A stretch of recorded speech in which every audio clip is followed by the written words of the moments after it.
Sebentar. Patofisiologi.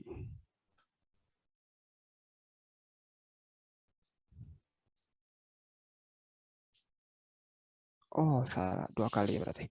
Oke, maaf. Jadi untuk kami fisiologi manusia pada patofisiologi manusia pada hari ini sama nanti yang pertemuan kedua di minggu depan ya. Jadi atau bisa dikatakan 3 lah, karena kan kalian pertemuan pertama kemarin sudah tentang pendahuluan ya. Oke.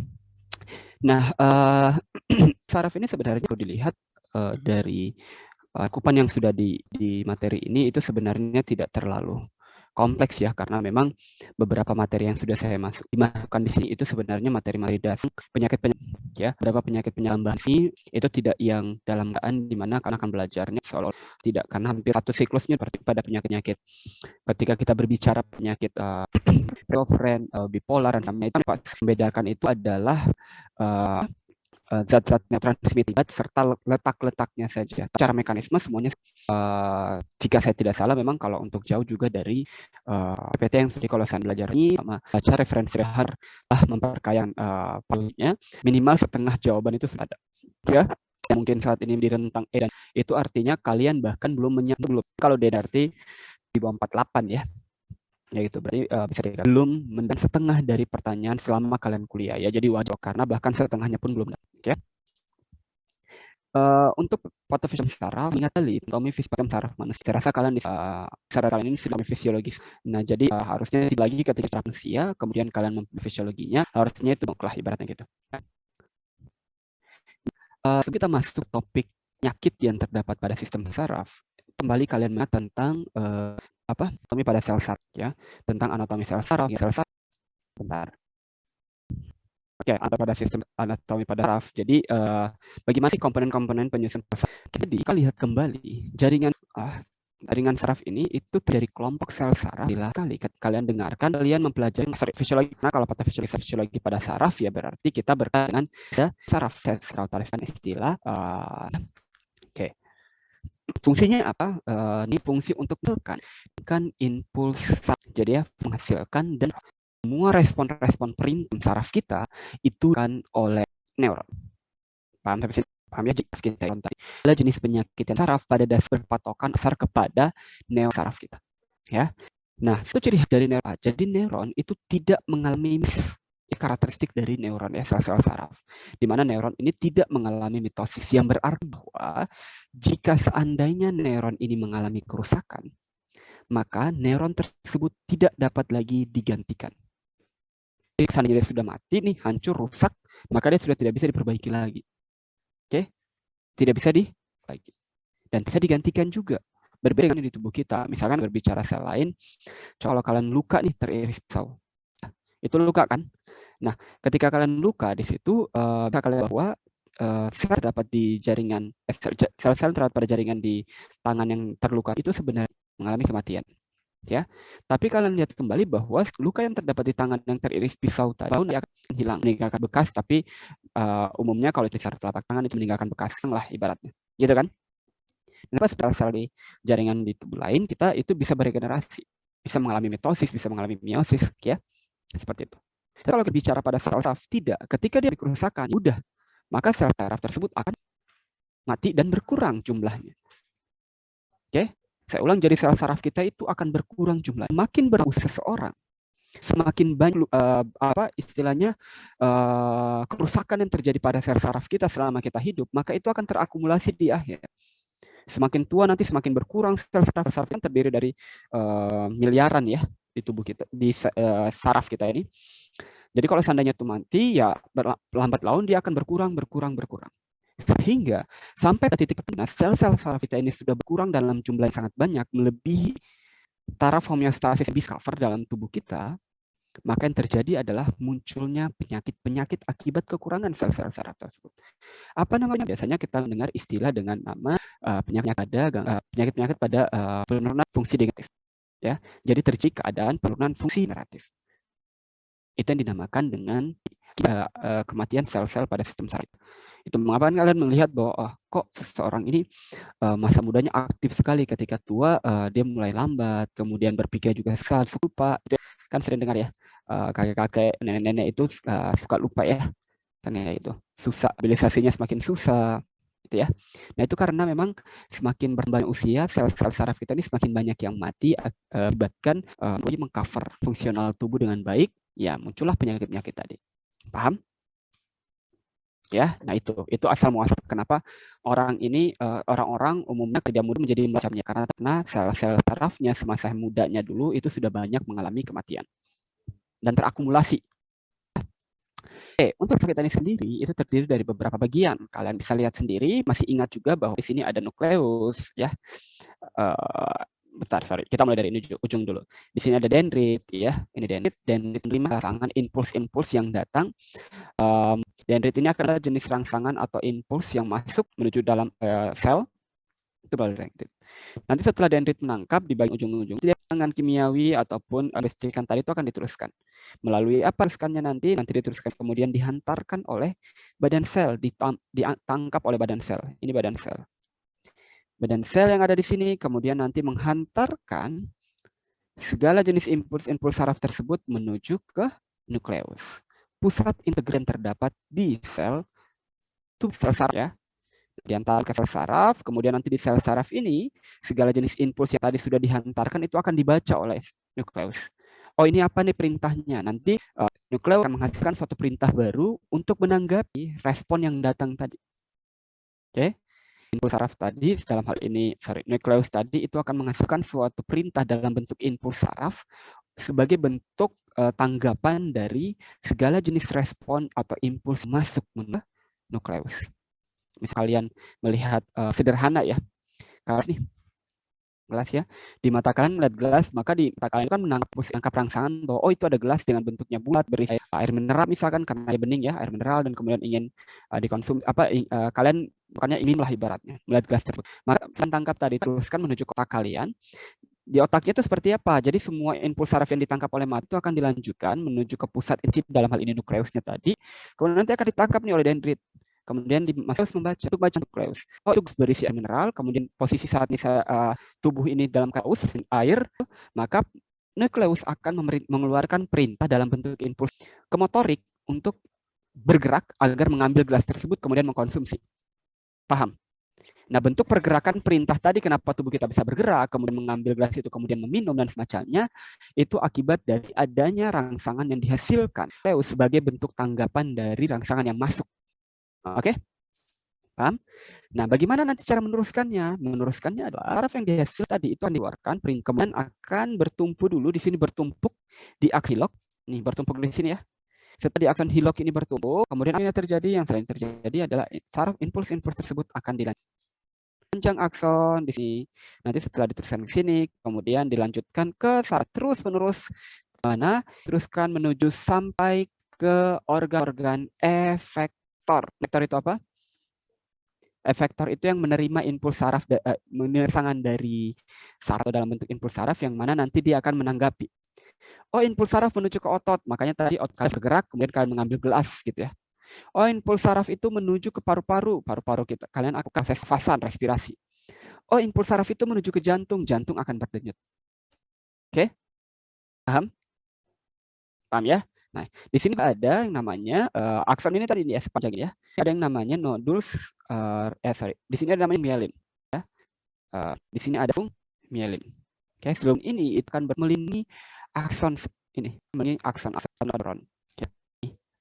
Melindungi, selain melindungi, selubung myelin ini juga berfungsi untuk sumber nutrien ini bisa tetap hidup.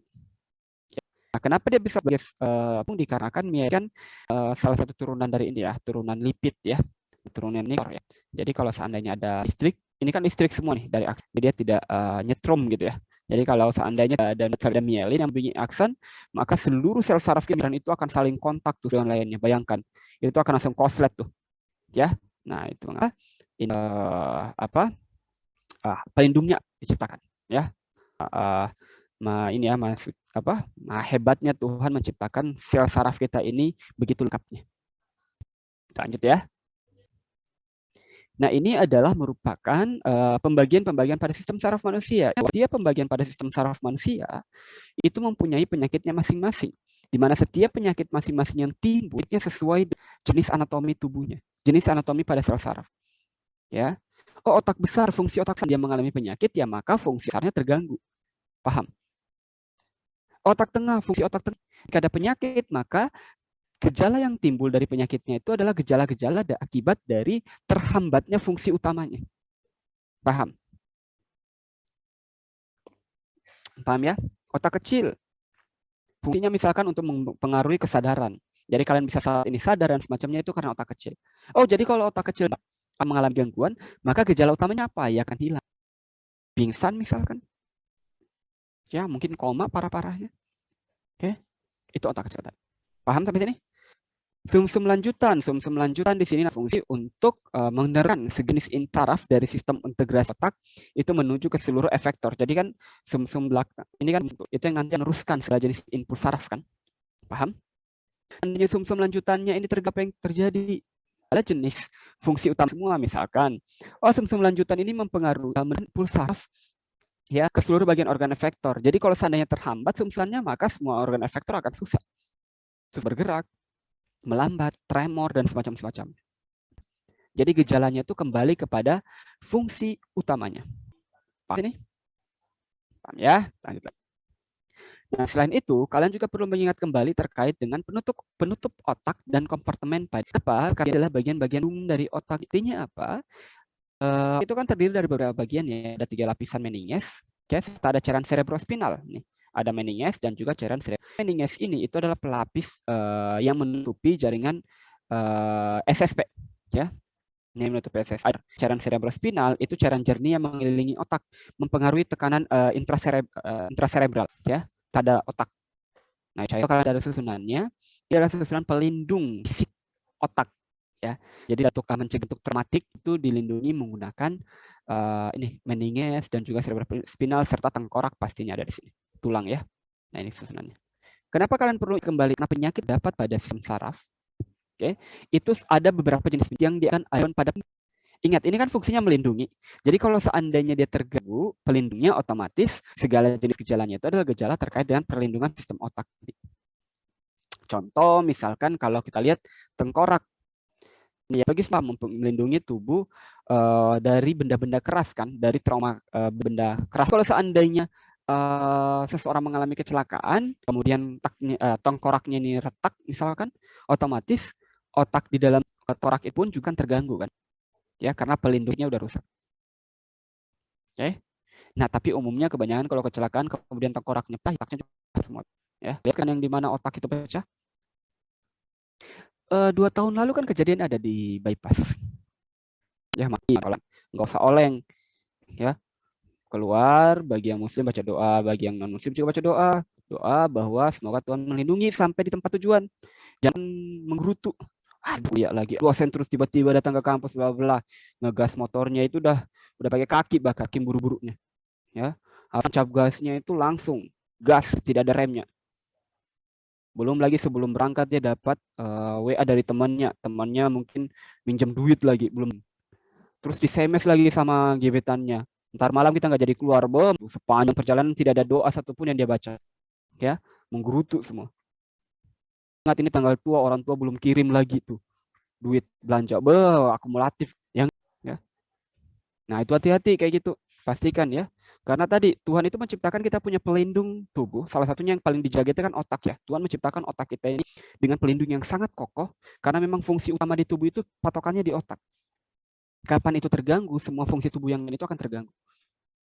Nah, tapi bukan berarti tidak bisa, bukan berarti immortal, tidak bisa no. Jadi kapan pelindung ya ketika orang itu bisa langsung meninggal di tempat. Itu udah banyak kejadian. Orang-orang yang meninggal di tempat karena kecelakaan, ya. Semoga kita semua dihindari dari kayak gitu. Oke, kita lanjut lagi. Selanjutnya, selain pelindung tadi terkait fisik, baik itu tengkorak dan juga tadi itu cairan cerebrospinal ya. Nah, ini juga ada pelindung internal lagi. Pelindung internal. Kalau tadi kan pelindung dari luar. Oke, pelindung dari luar, pelindung dari dalam. Ada yang namanya cawar darah otak dan aliran darah otak. Ini perlu kalian pelajari juga karena kalau kita ketahui bahwa otak ini adalah merupakan satu organ yang membutuhkan semua jenis sistem tubuh kita. Sumber energi di otak itu yang paling tinggi dari semua sistem yang ada di tubuh. Kapan sumber yang terjadi di otak ini terganggu, maka gejala akan langsung terlihat. Sumber energinya apa? Ya, makanan. Ya, sumber nutrisinya. Nah, untuk bisa sampai sumber nutrisi itu melalui apa? Darah. Dan pembuluh darah di otak itu sangat kompleks nih lapisannya. Ada berapa pembuluh darah besar ya? Nanti setelah ini akan menuju ke pembuluh darah kecil dan mengcover seluruh darah ke seluruh bagian sel-sel atau jaringan-jaringan yang terdapat pada otak, memberikan nutrisi makanan dan juga oksigen. Paham sampai sini? Ya, jadi ya, makanan yang kita makan nanti dalam sistem serap bla bla semacamnya, setelah selesai dalam bentuk sepakat itu akan dimasukkan ke darah, darah nanti akan mengantarkan ke otak kita. Di otak kita makanan tersebut akan makanan yang terdapat di pembuluh darah di otak itu akan proses perpindahan, ya, berdifusi, dia masuk ke dalam sel cairan interstisial, kemudian dia akan masuk ke sel-sel otak. Oke, nah jadi dia menyeberang ya pembuluh darah. Nah tapi ingat bahwa otak ini kan salah satu bentuk yang paling vital ya di tubuh kita ya. Tuhan itu menciptakan sangat protektif sekali, termasuk pembuluh darahnya. Ingat bahwa pembuluh darah di otak kita itu berbeda dengan pembuluh darah yang ada di bagian tubuh lain. Salah satu bedanya adalah, masih ingat? Bedanya apa pembuluh darah otak? Kalau di pembuluh darah otak itu dia nggak punya celah, Pak. Nah, nice. Ya, pembuluh darah otak kita itu mempunyai celah kecilnya. Jadi ada celah-celah kecil, ini saya tidak spesifikkan di sini ya. Oh, enggak ada. Oke. Tidak ada celah kecilnya. Jadi di pembuluh otak ini dibanding darah lain ya, di mana tidak semua partikel itu bisa bebas masuk keluar masuk dari otak. Oke. Penyampaiannya tadi semua bahan itu bisa dihilangkan kalau tuh warna merah. Terus otak kita, terus dia menyeberang, otak kita jadi merah. Ya, orang kalau makan permen lidah di berwarna merah, ini otaknya berwarna merah, kan tidak mungkin kan? Ya. Nah, jadi Tuhan itu menciptakan dia itu bisa. Kemudian apalagi salah satu ciri khasnya? Pembuluh darah otak kita itu dilindungi oleh sawar darah. Nih, yang berwarna putih-putih nih, kuning-kuning lainnya. Nih. Sawar darah otak. Di mana partikel-partikel yang masuk di situ adalah senyawa dari sawar darah otak itu adalah senyawa yang bersih. Hidro atau lipo? Hidrofilik atau lipofilik? Yuk. Silakan jawab aja. Hidrofilik atau lipofilik?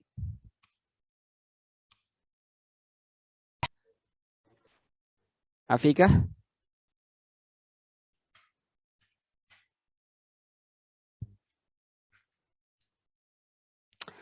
Oke. Jawabannya adalah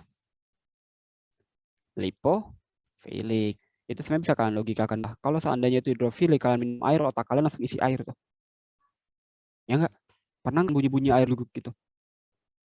Kalau ada berarti otak kalian hidrofilik, kan nggak mungkin. Ya, otak kita bersifat lipofilik. Oke? Ya, dan memang meskipun dia bersifat lipofilik, tidak semuanya bisa sembarang tadi. Ada partikel yang harus bisa dilewati. Dalam hal ini berat molekulnya. Ya, oke. Lanjut. Nah, kemudian selain tadi pelindung, kalian juga perlu mengingat kembali terkait sistem saraf. Ya, neurotransmitter pada sistem saraf. Karena neurotransmitter inilah yang berfungsi sebagai messenger yang messenger, yang berfungsi sebagai first messenger malah ya, yang berfungsi untuk menyampaikan, menyampaikan impuls dari akson yang satu menuju akson yang lainnya, dari sel saraf satu, dari neuron satu ke neuron yang lainnya. Ingat bahwa setiap fungsi otak kita, sistem saraf kita itu dipengaruhi oleh neurotransmitter ini. Segala impuls hasil sistem saraf pusat tidak akan bisa sampai ke organ efektor kalau seandainya neurotransmitternya ini terganggu. Karena neurotransmitter ini yang nanti akan berfungsi untuk menyampaikan pesan. Dan sifat neurotransmitter ini itu spesifik. Contoh kita lihat asetilkolin. Asetilkolin di dalam sistem saraf kita itu fungsinya untuk menyampaikan impuls atau mekanisme aksinya itu lebih kepada pengendalian sistem motorik. Jadi kalau kita terganggu di bagian motorik, itu berarti salah satu yang bertanggung jawab asetil. Oke. Kemudian misalkan juga noradrenalin berperan pada juga bekerja pada depresan. Jadi kalau seandainya noradrenalin kita agak terganggu, otomatis darah di tubuh kita juga itu akan ikut terganggu. Karena yang berfungsi untuk menyampaikan pesan terhadap adalah tadi. Paham? Jadi neurotransmitter punya fungsi dan pesannya masing-masing. Oke, karena nanti kalian kalau belajar sistem saraf, penyataan sistem saraf itu tidak jauh dari sini. Semuanya kebanyakan ke sini. Semuanya kebanyakan pembelajarannya itu terkaitan dengan neurotransmitter. Obat-obatan yang terdapat pada sistem saraf, itu obat-obatnya bekerja pada sistem transmitter. Oke? Paham? Paham ya? Oke. Ini masih pengantar. Nah, ini mekanisme kerja bagaimana neurotransmitter itu teraktifasi kita. Kalian masih ingat bahwa neurotransmitter itu berada pada preakson, kemudian di mana preakson nanti ini tempat dihasilkannya neurotransmitter. Kemudian neurotransmitter tersebut tadi akan dilepaskan, oke, dari presinapsnya ini menuju ke pasca sinaps. Ya, di sinaps ini dikeluarkan neurotransmitter, kemudian neurotransmitter keluar menuju celah dari celah sinaps ini.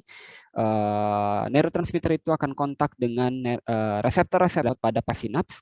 Kemudian nanti setelah neurotransmitter yang berwarna merah ini kontak dengan reseptor yang berwarna biru ini, kemudian berhasil diaktifasi si reseptor-reseptor ini, maka otomatis nanti impuls saraf yang terdapat di bagian preakson itu akan menyeberang ke presinaps, menyeberang ke pasca sinaps, kemudian menghasilkan suatu respon.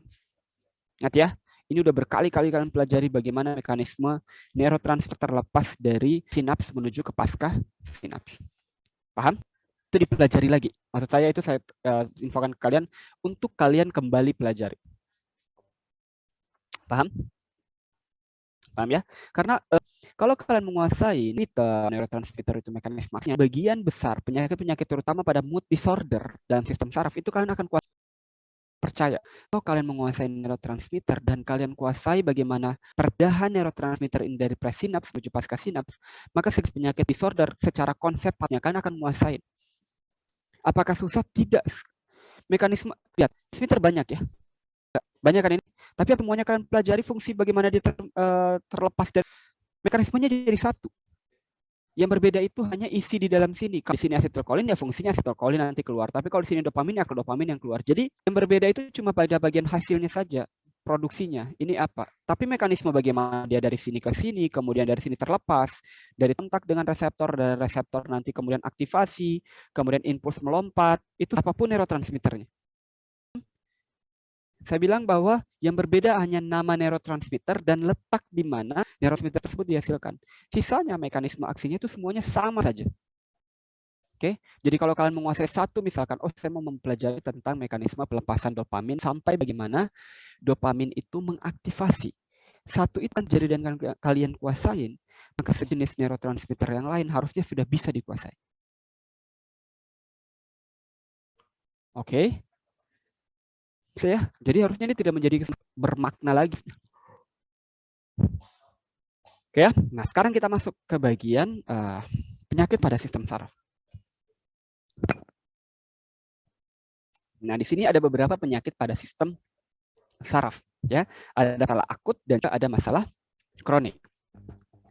Untuk hari ini kita akan membaca tentang atau mempelajari tentang penyakit-penyakit pada sistem saraf, terutama pada akut. Terutama pada masalah akut. Sedangkan untuk minggu depan kan atau pertemuan kita masuk penyakit sistem saraf pada masalah kronik. Oke, ada yang akut dan ada yang kronik. Oke, kita mulai satu-satu ya. Saya dicerna baik-baik, pelan-pelan didengarkan. Kalau sayanya nanti ada yang dipahami, bisa instinya dengan resen saja ya. Atau misalkan penjelasan saya terlalu berat atau mungkin ada beberapa kalimat saya yang kalian bingung, silakan dikonfirmasi. Ingat, kalian ini SP, semester pendek, di mana beberapa ada kesempatan terakhir. Oke, tapi bukan berarti yang anak junior-junior ini merasa bahwa oh saya masih aman, masih ada kesempatan. No, kalau kalian masuk tahun ketiga, kesempatan kalian mengulang mata kuliah di bawah itu semakin sulit. Karena SKS kalian sudah penuh semua di semester ketiga. Jadi usahakan agar kalian bisa lulus saat ini, jadi kalian tidak pusing di belakang nanti. Paham? Ya, jadi perlahan dibaca. Oke, kita masuk yang pertama. Nah, pertama yang kita masuk ini adalah tumor. Sebenarnya tumor ini simpel sekali, karena kalau kita berbicara terkait dengan tumor, ya dimanapun ketika ada benjolan yang tidak normal melebihi dari bentuk jaringan asli, maka itu tumor. Gitu. Ketika pertumbuhan tadi, jaringan tadi itu berkembang sangat cepat dan bentuknya beraturan, maka itu dinamakan cancer. Simpel saja. Kan gitu, dimanapun letaknya. Yang membedakan ada di mana tumornya tumbuh. Nah, ketika berbeda, maka nama tumornya pun juga akan berbeda. Paham? Tapi mekanisme terjadi tumornya sama saja. Sel tidak normal, kemudian dia mengalami abnormalitas yang menyebabkan proses pertumbuhan selnya itu menjadi acak gitu, sehingga ya berkembangnya cepat, ya agresif dan semacamnya. Oke? Nah, konsepnya sama. Nah, apa sebenarnya tumor ini? Tumor itu adalah merupakan massa sel yang pertumbuhannya tidak terkontrol dan tidak memiliki fungsi yang berguna. Nah, tidak terkontrol dan tidak memiliki fungsi yang berguna. Beda dengan bengkak. Oke. Apa perbedaannya bengkak dan tumor? Ada yang tahu nggak?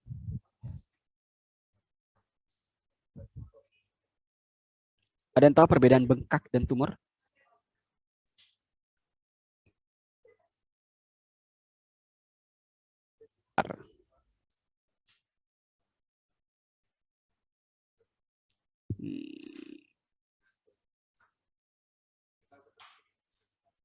Oke. Saya ulang tadi. Apa bedanya bengkak tumor? Kalian nih kalau saya cubit nih, kenceng banget. Bengkak nggak itu? Ada peradangan nggak di situ? Ada, tapi relatif. Tapi artinya ada terjadi pertambahan volume kan dari jaringan kita cubit bengkak ya. Gitu kan? Atau kalian ke tonjok tuh di pelip itu kan cepat banget bengkaknya, ya kan? Nah, tapi apakah bengkaknya itu akan bertahan 15 hari atau bertahun-tahun? Tidak. Bengkak pagi mungkin sore turun. Ya, tumor muncul tiba-tiba di tangan. Kira-kira malamnya enggak? Terusnya apa? Bedanya adalah kalau bengkak umumnya itu diakibatkan karena pembesaran volume dari sel-sel kita. Displasia, jadi dia membesar gitu. Ya. Oke, sebentar saya balas WA dulu.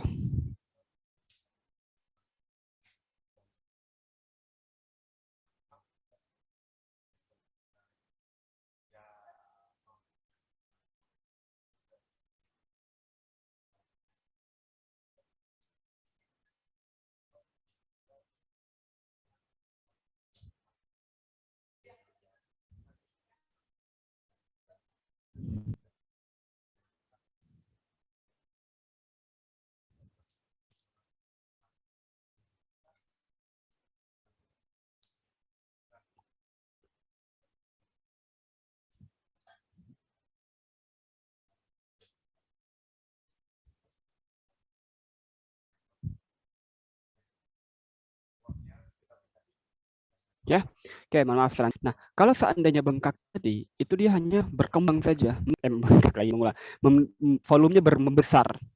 Kayak ibaratnya balon, kalau kalian tiup besar kan? Apakah jumlahnya? Tidak. Nah, sedang kalau tumor itu sel-selnya bertambah.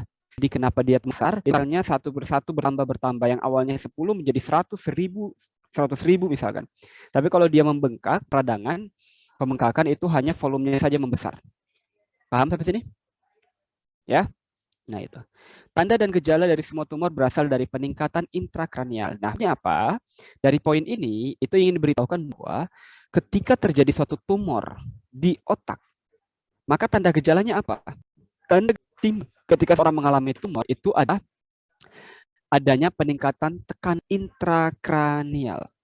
Saya ulang, ada peningkatan tekanan intrakranial. Tekanan intrakranial adalah tekanan yang terjadi otak. Kok bisa? Jadi jika saja otak itu sudah ada bentuknya, bentuk pakem kan gitu. Ketika ada tumor yang muncul di situ, otomatis kan masanya bertambah kan di situ. Paham? Nah, sekarang coba kita perhatikan. Otak kita ini berada pada ruangan kan, di mana ruangan itu diselimuti oleh tengkorak. Tengkorak itu bertumbuh tidak? Bertambah volume enggak? Tidak. Kalau kita sudah dewasa ya udah mentok kan di situ. Ya enggak? Volumenya tetap di situ. Karena di dalam tengkorak itu ada cairan interstisial ya. cairan intracerebral tadi, mohon maaf, cairan intracerebral tadi yang berfungsi untuk melindungi otak kita dari ya. Tapi itu volumenya udah tetap tuh, volume ruangannya kan. Bayangkan otak kita yang normalnya kemudian bertambah masanya. Otomatis ketika bertambah massa dalam suatu ruangan yang tetap, otomatis ruangannya akan menjadi apa? Melebar atau sempit? Menjadi terasa sempit kan? Sehingga ketika terjadi penumpukan penyempitan di dalam ruangan tersebut, kira-kira apa yang terjadi? Orang akan saling dorong-mendorong atau saling lihat-lihatan aja tuh, santai. Pasti akan saling dorong-mendorong. Ruangannya sempit dan semua orang merasa bahwa dia harus mengisi ruang tersebut. Iya kan? Artinya apa? Akan ada tekanan yang bertambah situ. Ada yang mendorong lah. Ya kan? Oke. Ada yang membuat space-nya ibaratnya gitu ya. Nah, jadi sama seperti itu ketika di tumor. Ketika massa otaknya bertambah, ruangannya tidak membesar dan hanya tetap, otomatis volume sehingga akan tambah. Nah, artinya adalah ketika mengalami tumor tadi di kepala atau di otak, tekanan-tekanan di otak itu menjadi bertambah. Paham sampai sini? Paham? Paham ya? Ya, gejala-gejala tekanan otak bertambah apa ya? Pastinya pusing. Ya, terkadang hilang kesadaran ya, karena kan tekanan ketika otak itu ditambah tekanannya, otomatis kan akan terjadi peradangan kan di situ. Nah, ketika terjadi proses peradangan ya nyeri akan muncul di situ. Paham? Nah, pertanyaan selanjutnya adalah dari mana tumor itu berasal? Dari mana tumor yang muncul di otak itu berasal? Tumor di otak itu berasal dari jenis atau disebutkan sebagai 2 jenis. Yang pertama adalah tumor otak primer dan yang kedua adalah tumor otak sekunder. Tumor. Oke. Paham? Bedanya apa? Bedanya adalah asal dari tumor itu. Kalau tumor otak primer berarti yang utamanya ya. Primer itu tumor yang timbul dari sel-sel jaringan ikat atau timbul, maksudnya apa? Sel saraf tadi namanya apa? Sel saraf namanya apa? Neuron. Sel itu kan nanti bertumpuk-tumpuk bentuk jaringan kan? Ya enggak? Nah, jaringan itu kalau di umumnya di jaringan tubuh lain itu kita sebutnya jaringan, tapi kalau di otak itu disebut dengan glia, itu ikat, itu namanya glia. Jaringan itu muncul tumor tadi, pembengkakan. Artinya apa? Kalau otak primer itu terjadi pada jaringan sendiri. Munculnya tumor terjadi di otak itu sih, entah bagian depan, tengah, dalamnya otak itu, makan di jaringan glianya. Paham? Sedangkan kalau otak sekunder itu dikenal juga dengan istilah tumor otak metastatik atau metastase. Tahu istase apa itu? Merambat, melebar. Ya. Nah, jadi kalau tumor otak sekunder itu ternyata di otak duluannya pertamanya. Jadi terjadi di daerah lain tubuh tapi dia bermetastase, berkembang, menyebar sampai menjangkit ke otak. Contohnya, seorang mengalami tumor paru-paru. Tumor paru-parunya membesar, kemudian menjadi kanker, tumbuh tuh menyebar kan. Ketika dia cairan limfatik, sel kanker itu masuk ke cairan limfatik itu kan yang nanti mendistribusikan cairan ke seluruh tubuh. Nah, cairan limfatik tersebut tadi membawa sel-sel kanker yang dari paru-paru itu menuju ke otak. Di otak, sel-sel tersebut akan tumbuh dan jangkit sel-sel otak yang lainnya, sehingga otak akan muncul tumor. Paham? Jadi asal muasalnya bukan berasal dari tumor itu sendiri yang mengalami gangguan, tapi karena dari bagian lain kemudian menjangkiti otak, jaringan otak atau glia yang terdapat pada otak, kemudian terjangkit, muncul tumor. Paham? Bedakan primer dan sekunder. Paham ini? Bisa ya? Nah, biasanya kita menyebutkan kalau untuk tumor primer itu ya namanya, kalau utama itu atau masih berbau tumor-tumoran lah, yaitu namanya itu adalah oma-oma ya. Intinya kalau tumor itu nama lainnya adalah oma-oma. Oke. Tergantung letaknya di mana. Nah, kalau di tumor otak ada yang namanya astrositoma dan glioblastoma. Astrositoma ya berarti terjadi pada daerah terjadi pada daerah glioblast. Oke, astrositoma dan pada nama lainnya juga ada glioblastoma. Sedangkan kalau untuk otak sekunder itu tergantung nama tumornya apa.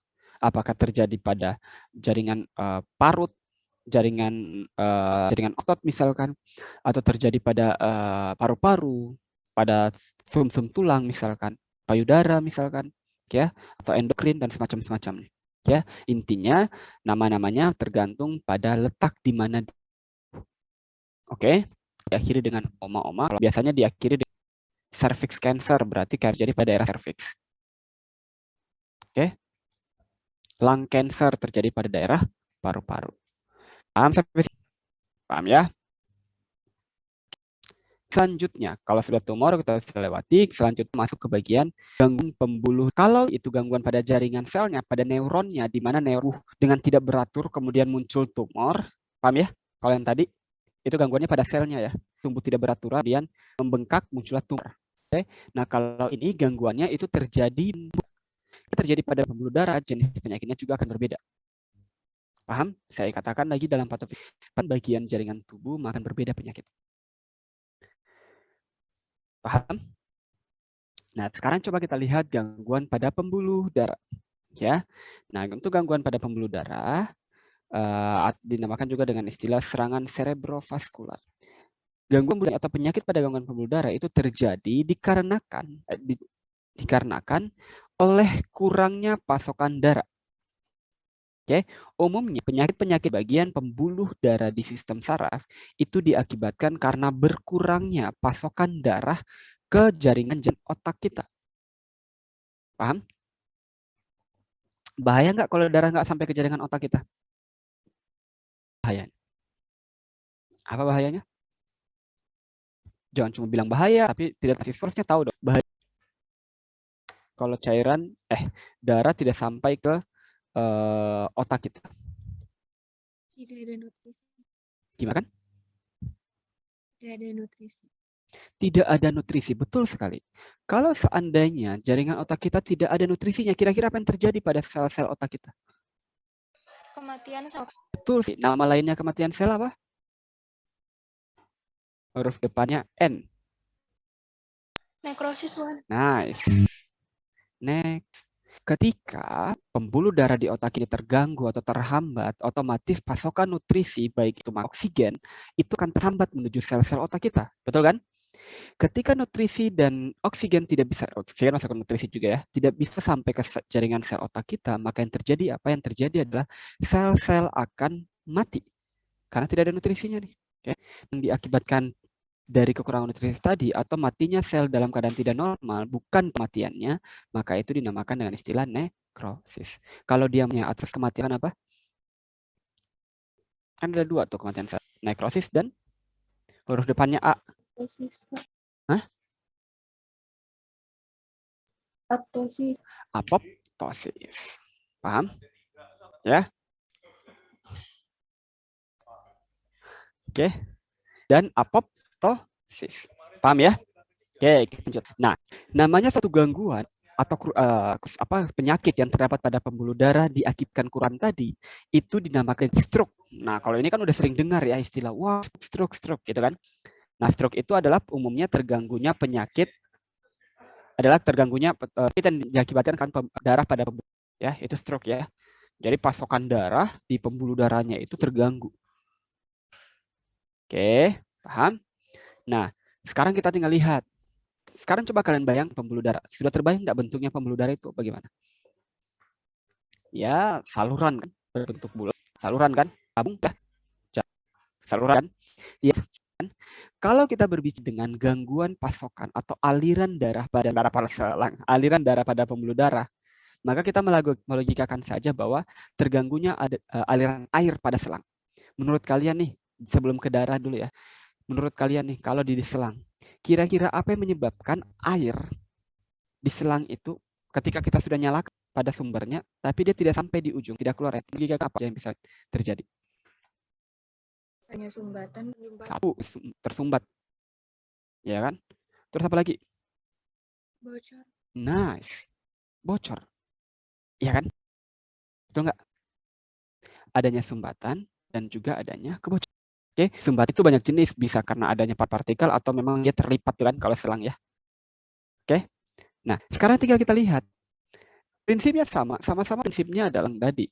ada aliran. Nah, udara kita juga ketika masalah atau gangguan pada pembuluh darah kita, di mana ketika aliran di pembuluh darah itu terhambat, maka sederhananya adalah penyebabnya itu bisa dikarenakan ada penyumbatan atau karena adanya kebocoran.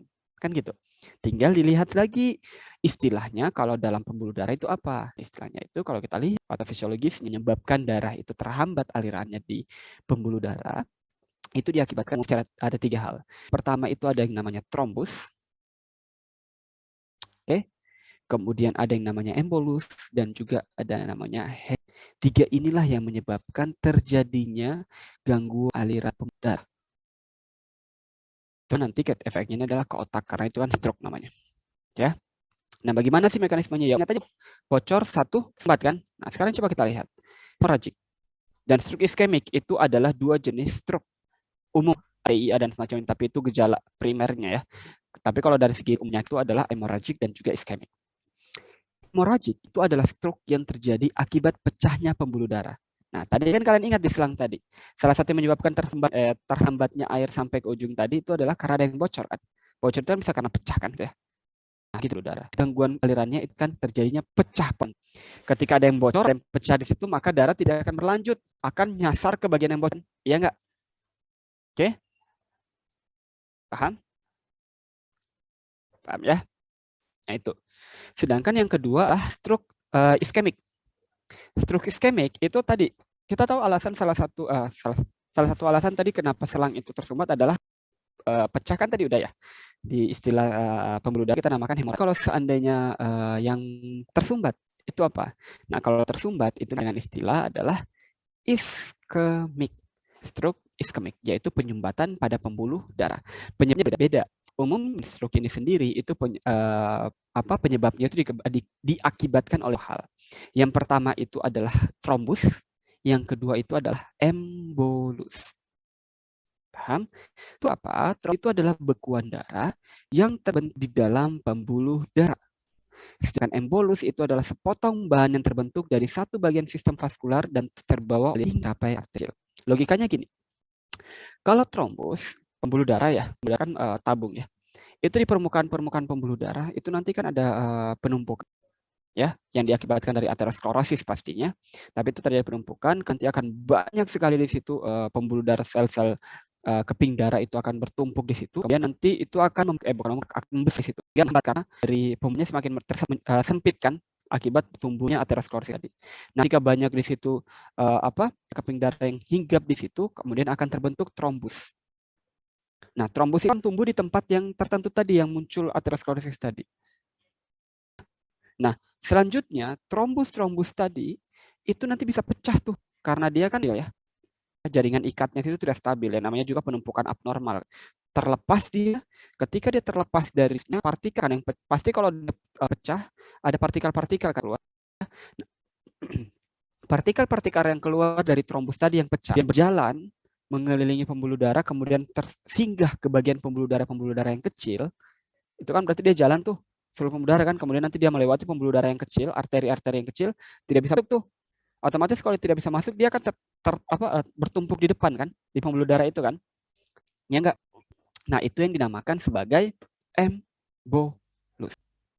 Paham? Paham? Paham ya? Nah, jadi ada gambar ininya ya. Oke, adalah. Nah, bisa bedakan antara hemorrhagic, trombus, dan juga embolus. Kalau embolus itu karena ada yang pecah di pembuluh darahnya, sehingga darahnya keluar di situ, kemudian di bagian pecahannya, kemudian yang selanjutnya iskemik itu diakibatkan trombus dan embolus. Munculnya sumbatan daerah tertentu membesar, kemudian ketika trombusnya itu pecah, karena memang tidak stabil, kemudian hasil pecahannya itu berjalan, kemudian menyumbat arteri-arteri kecil, maka part-part itu dinamakan dengan istilah embolus. Paham ya? Oke. Itu adalah stroke, baik hemorrhagic maupun iskemik. Faktor risikonya apa terkait dengan stroke? Risiko stroke itu ada beberapa bagian, yang itu adalah penyakit sistemik. Penyakit-penyakit sistemik ini itu bisa menyebabkan terjadinya stroke. Apa saja penyakit sistemiknya? Yang pertama adalah diabetes. diabetes itu bisa menyebabkan stroke, lipid, hipertensi. 3 bagian ini itu kalau dia dimiliki oleh seseorang itu adalah salah satu jalan akhirat 3 ini. Ketika diabetes, kolesterol, hipertensi itu dia bergabung dalam satu individu, maka kemungkinan orang itu untuk ke akhirat itu lebih tinggi, ya. Maksudnya adalah angka kematian itu mortalitasnya lebih tinggi dibandingkan orang yang tidak punya ketiga ini. Oke. Nah, kenapa ini bisa menyebabkan kalian diabetes? Diabetes itu apa? Diabetes apa? Ayo. Diabetes. Oke, penumpukan gula pada darah. Dislipidemia itu apa? Penyakit kolesterol. Oke. Bahasa ini ya, ilmiah ya. Kolesterol penyakit yang diakibatkan karena bukan penyakit dia itu gangguan yang diakibatkan karena adanya penumpukan kolesterol yang berlebih di darah. Gitu ya. Diabetes menumpuk di dalam darah. Menumpuk dalam lemak menumpuk pada darah. Hipertensi yang tinggi. Ketika gula terlalu banyak dalam darah, lemak kira-kira cairan darah kita itu encer atau kental? Kental kan? Sudah kental, kemudian kalau seandainya kalian suatu ada yang encer kental di sudutnya, yang encer butuh tenaga. Nah, begitu pula sebaliknya dalam pembuluh darah. Ketika sudah banyak gula di dalam, banyak lemak dalam darah, kemudian aliran darah itu kan susah tuh berjalan karena terlalu kental kan, maka tekanan akan naik untuk memaksa. Nah, ketika 3 itu terjadi terus-menerus tiap hari, karena kan 3 penyakit itu tiga gangguan kan tidak akan diabetes penyakit itu tidak akan sembuh, dia terjadi terus-menerus tiap hari, maka otomatis nanti akan bisa mengganggu sirkulasi pada pembuluh darah, bisa muncul trombolus atau bahkan bisa merusak permukaan dinding pembuluh darah, bisa memungkinkan untuk terjadinya pecah pembuluh darah tadi. Oke? Karena kan tekanannya kenceng terus, ya enggak? Ya. Ya kan kalau kita tiup terlalu gede itu kan memungkinkan untuk pecah kan. Nah, begitu juga untuk yang kasus ini. Oke. Ini penyakit sistemik. Kemudian selanjutnya penyakit jantung, ada valvular dan juga aritmia. Ada trauma, lifestyle, dan juga kelamin, family history atau sejarah keluarga, dan juga ras. Nah, dilihat dari faktor risiko fisiologi, mengenal istilahnya faktor risiko yang dapat dimodifikasi dan faktor risiko yang tidak dapat dimodifikasi. Ada yang bisa dimodifikasi dan ada yang tidak dapat dimodifikasi. Kalau kalian lihat pada slide ini, yang berwarna hijau itu adalah faktor resiko yang bisa dimodifikasi. Sedangkan yang berwarna hitam itu yang tidak dapat dimodifikasi. Maksudnya orang mengalami diabetes, mengalami demisi, maka bisa dihilangkan, maksudnya bisa ditangani. Ya enggak? Orangnya diabetes, gulanya terlalu banyak, ya kita obati, gulanya berkurang. Oh, terlalu banyak lemak dalam darah, lemaknya kita kurangi. Oh, terlalu tinggi tekanannya kita turunkan. Bisa dimodifikasi. Tapi kalau faktor resiko yang tidak dimodifikasi, itu tidak akan bisa diubah. Contoh usia. Wah, usia pasien ini 50 ini rentan untuk stroke. Naik usianya lagi kembali jadi 15. Bisa nggak kayak gitu? Nggak bisa. Tidak bisa dimodifikasi. Jenis kelamin. Ya, in physically bisa terlihat bahwa menjadi wanita. Tapi on their daily dalam fisiologi tidak berubah kan. Oke, jadi akan dimodifikasi. Family, saya lahirnya lagi dari keluarga yang suka makan lemak lagi. Ya udahlah saya mau lahir di keluarganya Raffi, nggak bisa. Oke? Paham maksudnya modifikasi dan modifikasi? Ketika kalian akan belajar patofisiologi, istilah itu akan maksudnya apa? Ketika kalian tahu faktor risiko yang bisa dimodifikasi dan tidak bisa dimodifikasi, ketika nanti kalian menjadi seorang farmasi, apoteker, kemudian ada pasien yang berobat, salah satu penanganan yang bisa kalian lakukan adalah cari dulu faktor risiko yang bisa dimodifikasi. Karena kita tahu faktor risiko yang bisa dimodifikasi, maka kita bisa mengobati faktor risiko tersebut. Wah, ada orang datang mengalami stroke, maka kalian sebagai farmasi apa yang kalian tahu? Ada diabetes nggak? Ada dislipidemik nggak? Ada hipertensi nggak? Ada gaya hidupnya bagaimana? Jarang bergerak atau seperti apa? Nah, ketika kita tahu itu, maka kita bisa tangani itu. Oh, Bu, mohon maaf, ini karena tensinya tinggi. Nanti kami kasih obat tensi ya, kan gitu. Oh, mohon maaf Bu, ini aritmianya tidak terkendali. Nanti kita kasih obat jantung. Kalau obat jantungnya terkendali, maka resiko stroke-nya kecil. Gitu ya. Paham? oh Pak, mohon maaf usia Bapak tua, saya bikin muda aja ya. Nggak mungkin. Ya, jadi faktor resiko itu menjadi salah satu hal yang perlu kalian pelajari dalam patofisiologi. Oke? Terapinya ini kalian sudah pelajari di farmakologi aja, guys. Oh, udah jadi bentar.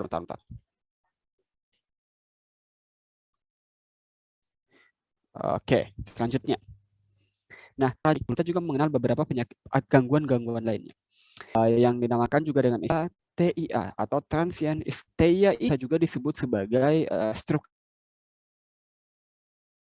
ringan. Ya, karena memang gejalanya hampir mirip dengan stroke. Yang membedakan apa antara TIA dan juga stroke? Yang membedakan adalah durasi berlangsungnya serangan stroke-nya. Kalau iskemik atau TIA itu hanya gangguan aliran darahnya itu terjadi kurang dari 24 jam. Jadi setelah 24 jam gejalanya hilang dan pasien sudah tidak ada ibaratnya kerusakan fatal ibaratnya dalam anggota tubuh. Kurang dari 24 jam.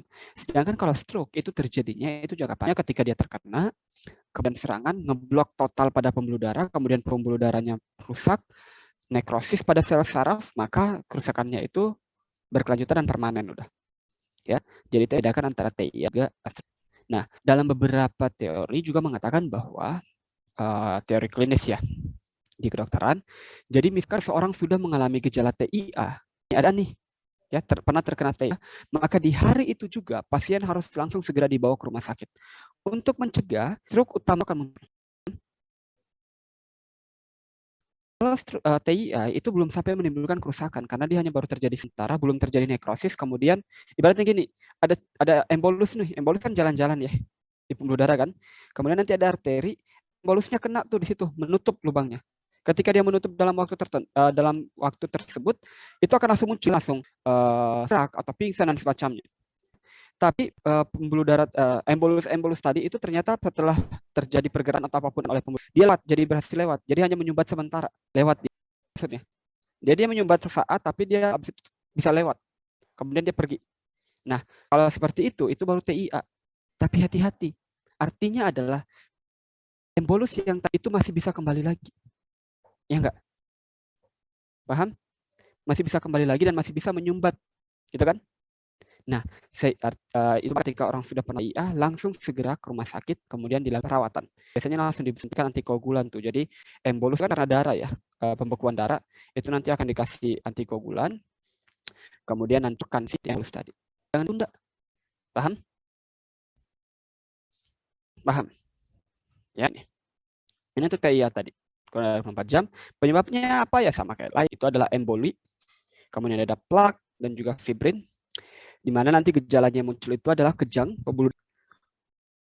Jadi akan terjadi spasma. Tahu istilah? Jadi gini, kan embolus kan berjalan nih di pembuluh darah kan. Embolus berjalan, kemudian dia melihat ada pembuluh darah kecil. Lihat, nanti dia akan nyampe ke pembuluh darah kecil, arteri-arteri. Embolusnya nanti akan lewat di situ pembuluh darah itu, kemudian itu tersumbat kan. Nah, pembuluh darah kan dikendalikan sistem saraf ya. Ketika pembuluh darah yang menuju ke pembuluh darah kerusakan, maka apa yang akan dilakukan? Maka pembuluh darah itu akan melakukan spasme. Dia akan kejang sesaat, melebar. Pasti tahu lah kejang sesaat ya. Dia akan kejang sesaat gitu, kemudian dia melebar. Nah, si pembuluh darah, si embolus tadi yang nyumtu itu akan. Nah, karena spasme itu kan cuma sesaat, nanti dia akan melebar sesaat kemudian menutup lagi. Nah, meskipun embolus itu sudah lewat, tapi ada di pembuluh darah, maka ada kemungkinan embolus itu akan kembali lagi di posisi sama dan akan menyumbat secara total. Paham? Kenapa tadi dikatakan sesaat tadi? Dia menyumbat tapi ada spasme, jadi nggak jadi stroke beratnya, hanya stroke ringan saja, menyumbat sesaat saja. Sehingga gejalanya muncul sesaat dan hilang. Kenapa? Karena TIA, transient ischemic attack.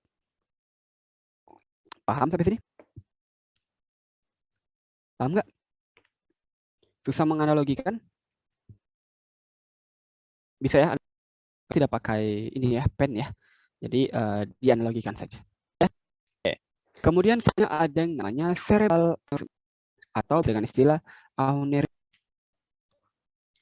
Cerebral aneurisma itu adalah dilatasi lokal dalam arteri atau pembesaran pembuluh darah pada otak akibat dinding pembuluh darah yang lemah. disebut juga dengan istilah aneurisma. Vitalitas ini cukup tinggi, yaitu tinggi, yaitu aneurisma tadi. Jadi gini, ini lihat pembuluh darah ya. Nah, aneurisma jadi ada abnormalitas pada pembuluh darah. Nah, ada pembuluh darah dia apa ya istilahnya. Jadi pembuluh darahnya itu sudah lemah, ada kelainan struktur pada sehingga nanti kekuatan jaringan ikatnya itu tidak sekuat pada pembuluh darah yang bagian lainnya. Karena dia semakin melemah di sini, maka darah nanti akan bertumpuk. Dia membengkak, bukan membengkak ya, selubung lah ibarat si pembuluh darahnya nih, membentuk selubung, kemudian darah tadi itu lewat darah ini, lewat pembengkakan ini tadi. Nah, pembuluh darah ini berjalan per sekian detik dan cepat, maka ini nanti akan mengantar pembuluh darah. Emang iya elastis, tapi malah kayak prinsip balon. Balon itu elastis. Ketika ditiup dengan tekanan yang jauh lebih tinggi, maka apa yang terjadi pada balonnya? Meletus. Ya kan? Nah, begitu juga dengan darah. Ketika ini nanti terlalu membesar, kemudian tekanan yang lewat sini terlalu tinggi, maka ini akan pecah. Ya, kalau sudah otomatis tidak akan bisa disembuhkan nih. Ya. Itu yang ditakutkan dari kalau dia sudah terjadi pecahnya pembuluh darah, maka sangat susah disembuhkan. Ya, karena nggak mungkin dioperasi di otak itu di pembuluh darahnya. Paham? Paham? Pertanyaannya, kenapa bisa terjadi aneurisma ini? Kenapa aneurisma ini bisa terjadi? Nah, itu penyebabnya adalah karena adanya gangguan atau kelainan pada tubuh. Biasanya karena keturunan, ya. Jadi keturunan lahir dalam keadaan tertentu yang mengalami gangguan pada pembuluh otak, jadi struktur pembuluh darahnya itu sedikit berbeda dengan struktur orang normal. Jadi lebih lemah ibaratnya. Oke. Karena lebih lemah ya sangat cenderung untuk bisa pecah. Ya. Itu aneurisma ya. Paham di sini? Paham ya? Oke. Coba saya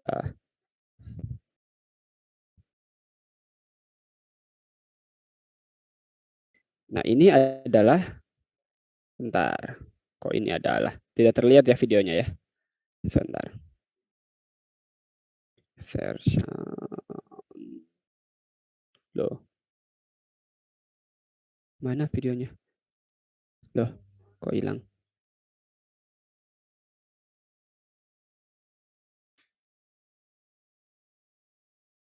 Sebentar ya, bentar. Kok nggak muncul?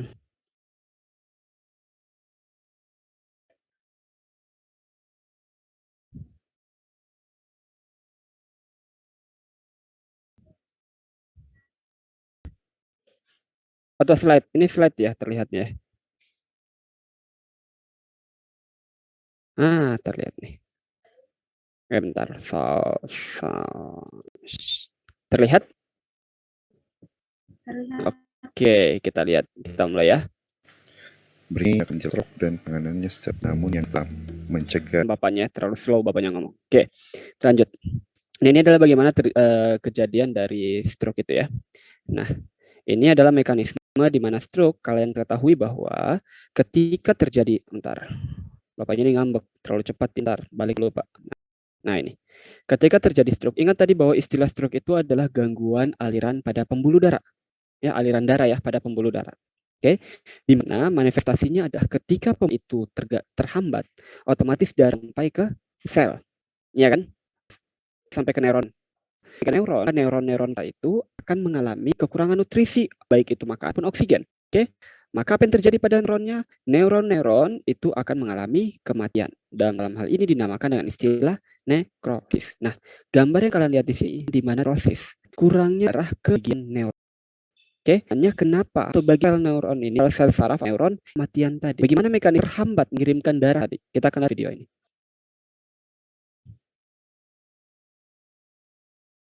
Nah, lihat ada gambar. Masih ingat nggak gambar yang tadi sebelumnya? Cuma kalau gambar kan langsung dibuat diri dengan ini sebenarnya. Itu adalah fungsi mengarah ke bagian otak. Bagaimana mekanismenya? Nah, ini adalah menekan seluruh bagian otak. Nah, apa yang dibawa? Ada oksigen dan juga makanan dalam. Oke. Nanti untuk memberikan sumber makanan ke sehingga bisa aktivitasnya secara. Sekarang kita lihat jenis saraf yang adalah itu apa? Stroke jadi akibat adanya penyebab tadi apa? Trombus dan juga embolus. Ya. terjadinya trombosis. Nah, ini adalah pembuluh darah yang membengkak di dalam ini ada namanya dengan istilah aterosklerosis. Aterosklerosis ini adalah penumpuk peradangan yang terjadi akibat ada penumpukan yang teroksida nih, yang darah. Kemudian nanti di bagian permukaan itu akan trombosit adanya di sini sebagai luka ke bagian trombositnya gabung kemudian membentuk ikat sendiri dan akan menurun di jalannya. Paham nggak di sini? Paham ya? Oke, nanti coba saya bagikan pakai gambar ya. Kalau sempat kita cek ketutup apa yang bisa lewat ke bagian sini sehingga seluruh selfon neuropatkan seluruh neuropatkan dapatkan apa istilahnya terhambat mengalami gangguan. Oke, ini tadi adalah bukan trombus nih ya, trombus ini ya.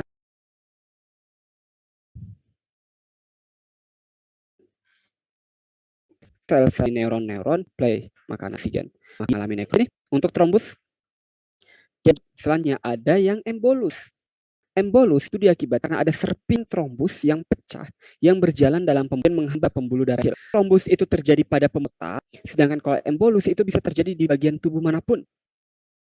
Tapi umum bisa terjadi paru-paru, jantung, sel-sel otot jantung. Pembuluh darah jantung itu ada embolus, ada trombus juga, kemudian dia pecah dan dia akan naik ke atas ke otak. Nih, berasal dari jantung ya, naik ke atas. Besar kan ini, lainnya. Nah, dia jalan tuh. Nih, lihat dia itu membengkak. Ya, bukan membengkak, tumpuk pecahan tadi embolus nih. Di situ nih, lihat di sini. Ini menutup kan? Ya enggak? Menutup, maka darah itu tidak akan nyampe ke bagian jalur ini. Jalur sini itu tidak akan bisa melewati ini. Ini apa? Semua akan mati. Paham? Inilah yang dinamakan embolus. Oke? Kemudian tadi ada yang dinamakan apa? Selanjutnya tadi stroke ringan.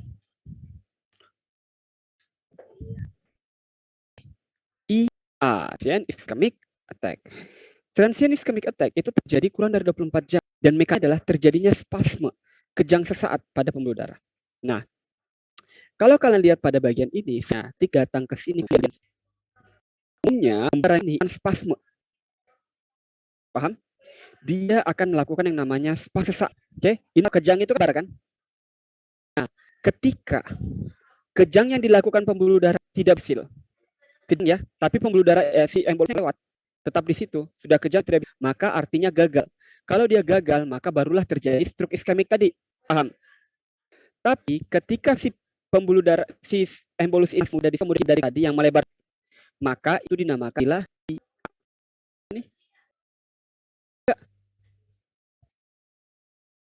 Paham nggak? Yang tidak paham raise hand biar saya ulang. Kalau paham berarti saya bisa lanjut. Oke, semuanya paham ya berarti?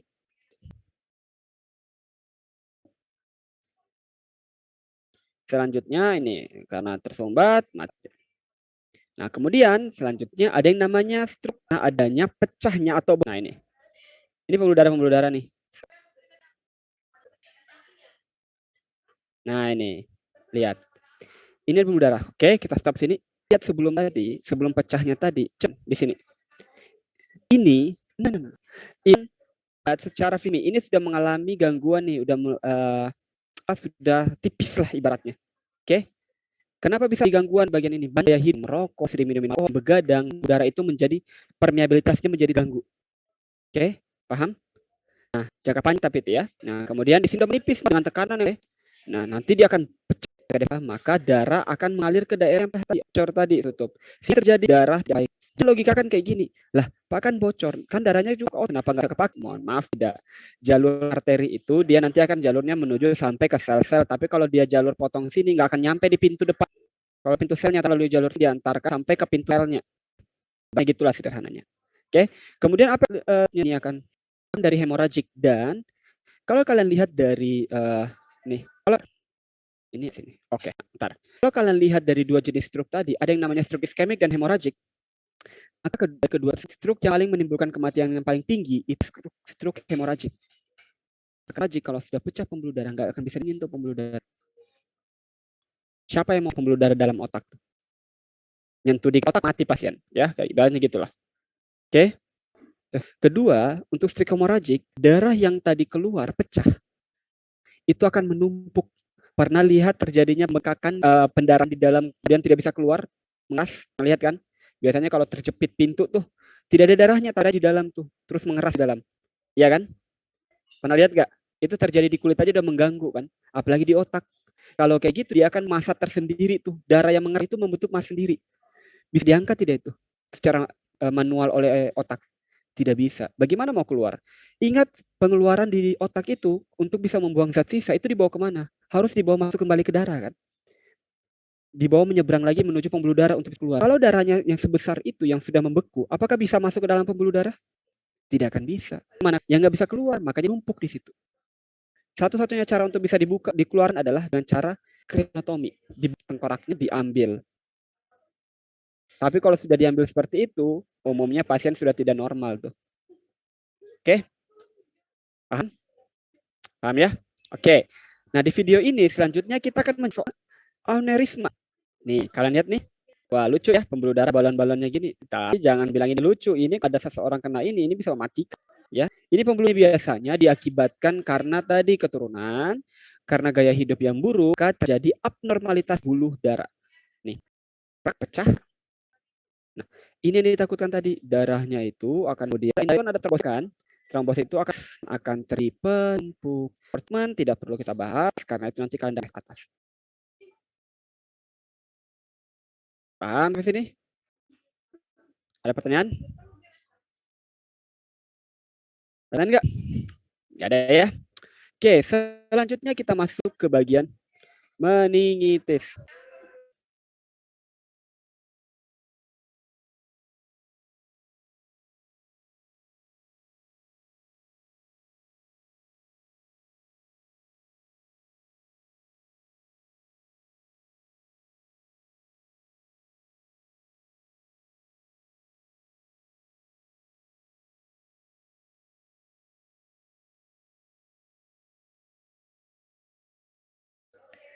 Uh,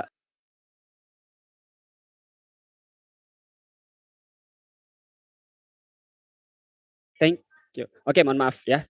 Ada diskusi soal makan siang di ruangan ini ya. Oke, selanjutnya kita masuk ke bagian meningitis. Apa itu meningitis? Nah, oke, kita rekap dulu ya. Di penyakit pertama tadi kita mencari tentang penyakit-penyakit pada sistem saraf akibat dari sel neuronnya. Ya kan? Gangguan pada neuronnya disebut dengan apa tadi? Gangguan pada neuronnya? Penyakitnya tadi kita pelajari? Tumor. Kan sel yang berkembang tidak normal kan? Iya kan? Kemudian yang kedua kita pelajari tentang gangguan pada gangguan pembuluh darah. Kita ketahui penyakitnya tadi akan stroke. Ada stroke iskemik dan juga stroke hemoragik. Iskemik menyumbatan, hemoragik karena pendarah bocor. Paham? Sampai sini?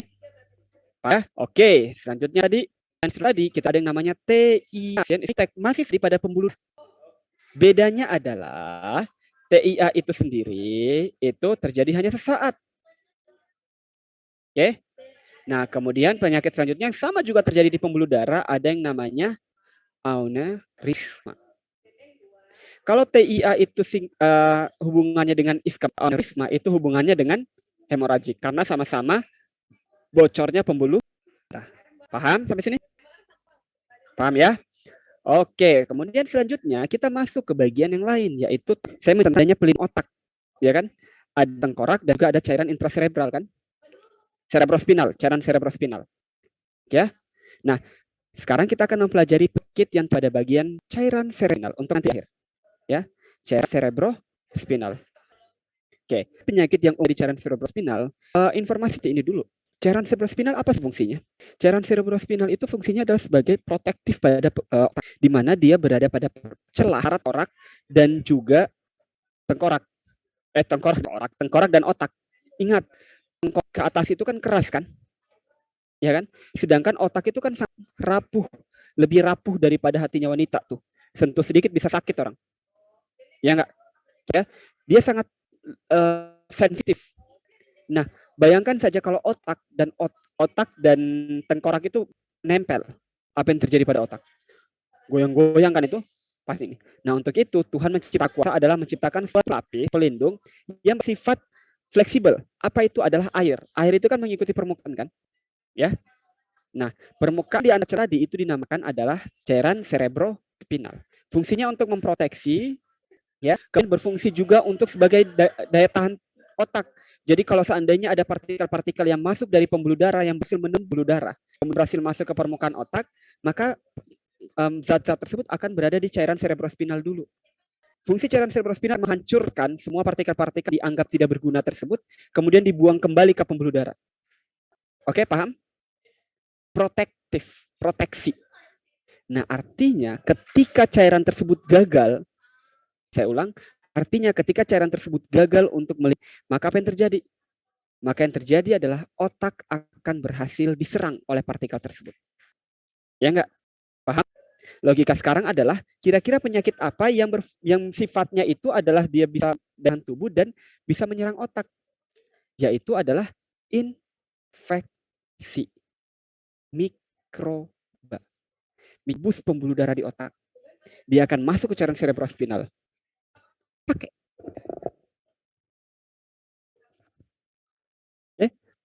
Jadi si menyeberang pembuluh darah, menembus pembuluh darah, kemudian dia akan masuk ke cairan cerebrospinal, tapi cairan cerebrospinal gagal melawan dia, kemudian permukaan otak. Nama penyakitnya apa yang paling umum? Yang pertama itu adalah meningitis. Meningitis itu adalah peradangan yang melapisi otak dan syaraf. Jadi adanya mikroba-mikroba patogen yang berhasil menembus gagal lawan oleh cerebrospinal tadi.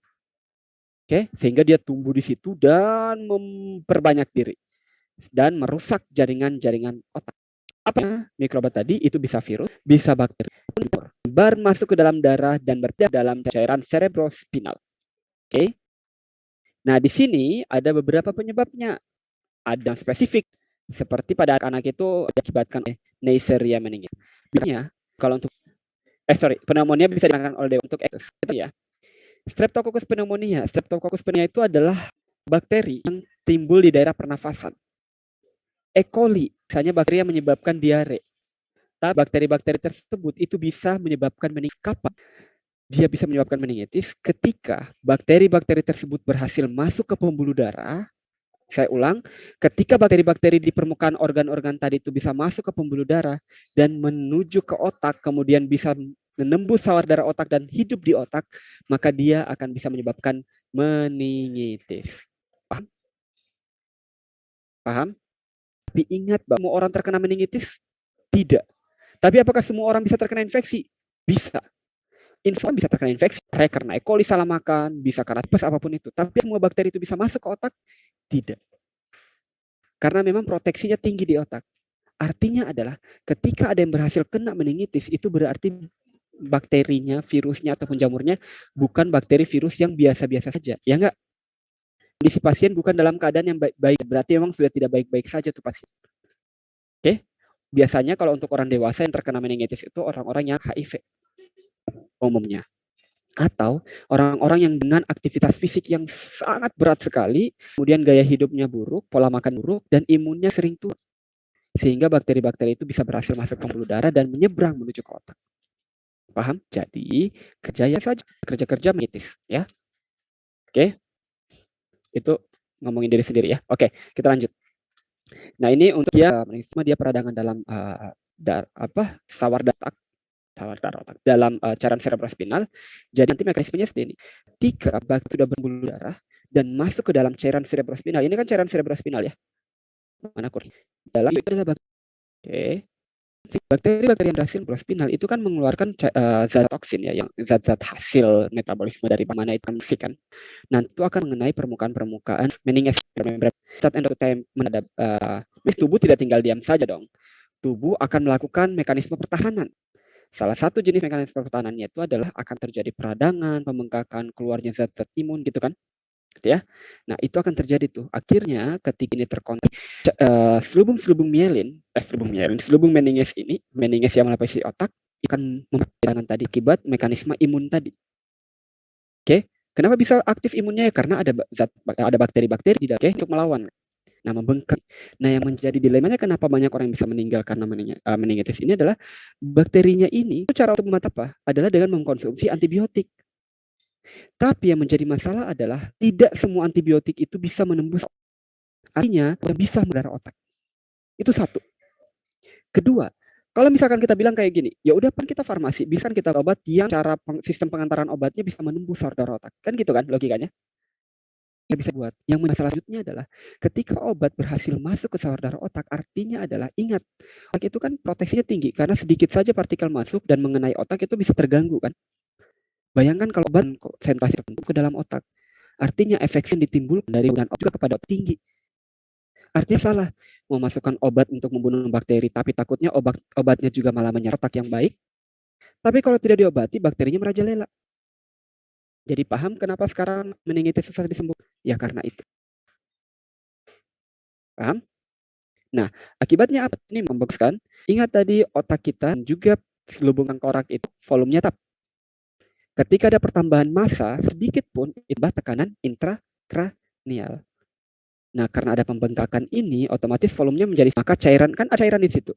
Ketika salah satu bagian yang ditekan, maka cairannya akan menumpuk di bagian lain kan? Ya, logika cairan lah. Gitu kan? Ketika dia menumpuk bagian lain, maka bagian lain akan tertekan juga kan? Karena cairannya menumpuk kan? Nah, otomatis gejala-gejalanya apa ya? Tekanan intrakranial itu gejala umumnya adalah pusing. Pusing yang sangat hebat dan tidak berhenti-berhenti. Karena airnya mau lari kemana nih? Satu, cairan cerebrospinalnya itu sudah akan menumpuk. Kedua adalah kan imun tambah dan stuck sehingga menyebabkan pusing yang sangat tinggi, tidak tertahankan dia pada pasien. Paham sampai sini? Ya. Nah, ini adalah meningitis. Kemudian selanjutnya ada yang encephalitis. Itu daripada permukaan meninges. Meninges itu kan permukaan otak ya. Otak ada selaput meninges, permukaan itu yang bengkak tadi. Paham? Nah, kalau encephalitis ini lebih bahaya lagi. Encephalitis itu terjadi peradangan atau terjadi infeksi pada bagian jaringan otak. Artinya dari tingkat kedalamannya jadi lebih dalam lagi di bagian jaringan otak. Lebih susah lagi disembuhkan. Ya, uang meningitis aja susah disembuhkan, apalagi kita meminta obat untuk masuk sampai ke dalam. Obat diberikan kemudian masuk penet dalam, itu mana-mana tuh obat itu. Otak kanan keserang, otak kiri kesenang, jadi akhirnya orang minum obat, hang tuh otaknya tuh. Ya. Karena tadi kembali bahwa otak tidak bisa memasukkan partikel, sangat vital. Oke? Paham? Nah, penyebabnya juga sama, ini bisa dikarenakan oleh adanya nah, untungnya di umum melalui pembuluh darah otak masuk ke dalam meninges. Kalau di permukaan meninges itu namanya meningitis, tapi kalau mikrobanya dengan istilah encephalitis. Oke? Oke, materi sini saja karena waktunya sudah selesai juga. Nanti minggu depan kita akan mulai. Untuk ini kan tidak terlalu banyak dibahas ya, sama kayak yang lalu. Saya juga tidak terlalu membahas banyak di sini. Yang saya bahas di sini paling hanya definisi dari GCS saja, karena ini mungkin istilah kalian. Ya, Glasgow Coma Scale ini adalah merupakan salah satu mengukur tingkat kesan seseorang. Bagaimana mekanisme hematoma dan camnya untuk yang bagian ini itu tidak akan dijelaskan karena itu bukan ranah farmasi. Tapi cukup kalian tahu saja. Ya, spesifik nanti untuk minggu depan kita akan pelajari tentang penyakit-penyakit yang terjadi pada ini banyak. Oke, nanti materi yang saya berikan jangan baca materi yang lama ya. Beberapa nanti sedikit simpel. Bukan untuk mempermudah kalian biar lulus, tapi memang kemarin saya ada materi yang saya masukin tapi saya tidak jelas, tapi tetap saya berikan ke kalian. Nah, nanti sekarang saya hapus kalian aja biar kalian tidak bingung nanti belajar. Ya. Oke, minta tolong di screen laptop Dian Octavia, tolong di screen ya. Oke, sih atas perhatian kali ini. Seandainya nanti ada yang tidak paham bisa ditanya. Oke semua, assalamualaikum warahmatullahi wabarakatuh. Waalaikumsalam warahmatullahi wabarakatuh. Pak, maaf konfirmasi tadi salah satu hadir Pak. Salah satu Nisak. Terima kasih Pak.